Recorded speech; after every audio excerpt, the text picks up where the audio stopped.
दोस्तों, आज की कहानी है बहू ऐसा कर पहले पोहा बना दे। दोस्तों, कहानी शुरू करने से पहले अगर आपने हमारे चैनल को सब्सक्राइब नहीं किया है तो सब्सक्राइब कर लीजिए ताकि आपके पास पहुंचे हर नया वीडियो।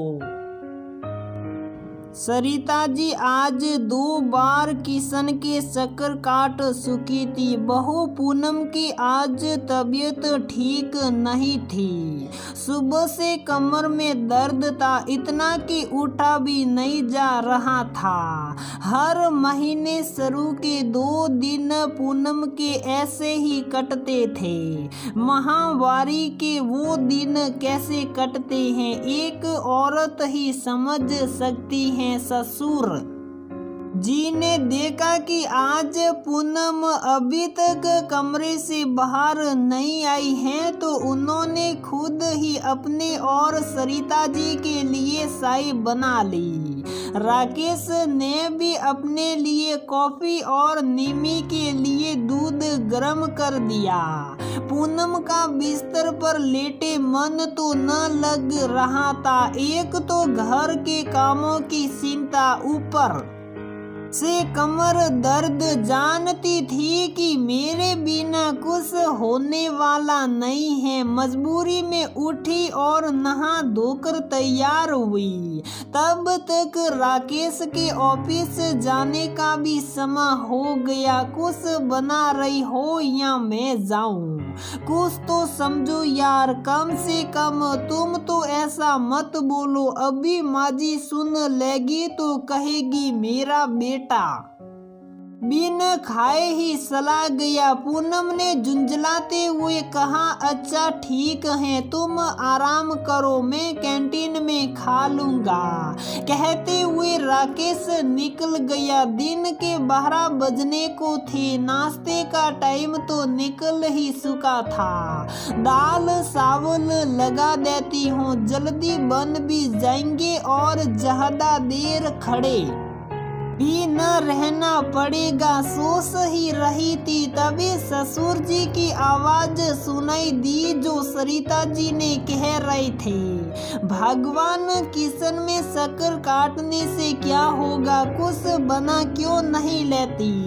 दिन भर सोफा और पलंग ही तोड़ती रहती हो। देखो खुद को कितनी मोटी हो गई हो। मैं मोटी न हूँ, बस शरीर फूला है, अंदर से तो कमजोर ही हूँ। सरिता जी ने कहा। सासू माँ की बात सुन पूनम को हंसी आ गई। हिम्मत करके किशन की तरफ दाल चावल लगाने को उठी।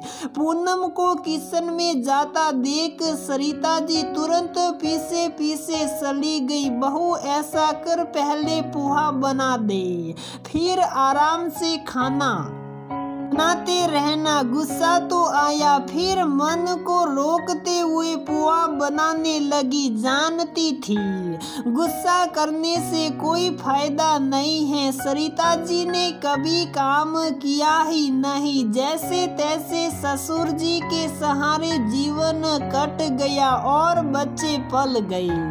बहू आने के बाद तो बच्चा कुछ काम भी करना बंद कर दिया। अब दिन भर खाना खाना और सोना, बस यही काम रह गया था उनका। लगातार बैठे रहने और कुछ भी मेहनत न करने से शरीर में मोटापा सा गया था।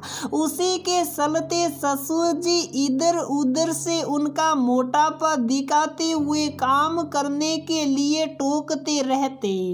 पर सरिता जी का हमेशा एक ही जवाब होता, मैं मोटी नहीं हूँ, बस शरीर फूल गया है। शादी के बाद शुरू में पूनम को थोड़ा लगता था कि माजी काम में मदद करे, पर धीरे धीरे उसने भी उम्मीद रखना छोड़ दिया और खुद ही गृहस्थी संभाल ली। पर पीरियड के टाइम जब उसकी हालत बिल्कुल भी काम करने की न होती तब भी सरिता जी काम से जी सुराती रहती, पर उनकी कमी अक्सर ससुर जी पूरी कर देते थे। निम्मी को संभालना हो या खुद के लिए चाय बनानी हो, चाय खाना गर्म करना हो, वे ज्यादातर अपने काम स्वयं ही करते थे। ससुर जी के स्वभाव ने सरिता जी की सारी कमियां को छुपा दिया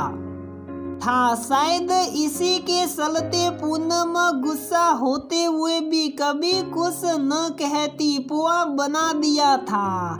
अब तक सिर्फ दाल चावल बनाने का ख्याल भी छोड़ दिया। सोचा था नाश्ता न बनेगा, पर वो भी बनाना ही पड़ा, इसलिए अब खाना भी पूरा ही बना लेती हूँ। सोचते हुए पूनम ने फ्रिज से लौकी निकाली ही थी कि डोरबेल बजी। ससुर जी ने रेस्टोरेंट से सब्जी ऑर्डर की थी, वही देने डिलीवरी बॉय आया था। सरिता जी ने घूरकर ससुर जी को देखा। भाई, एक दिन बाहर से खाना मंगाने में बजट नहीं बिगड़ जाएगा?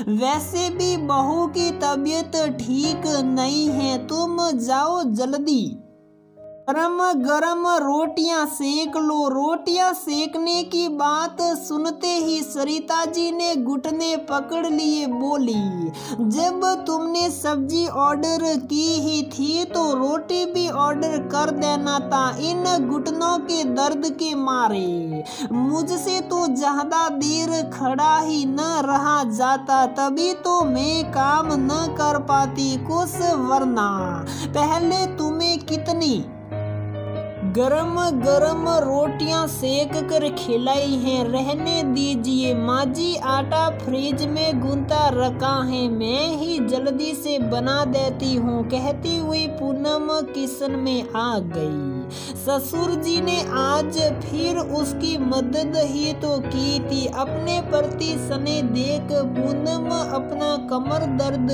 भूल रोटियां सेकने लगी।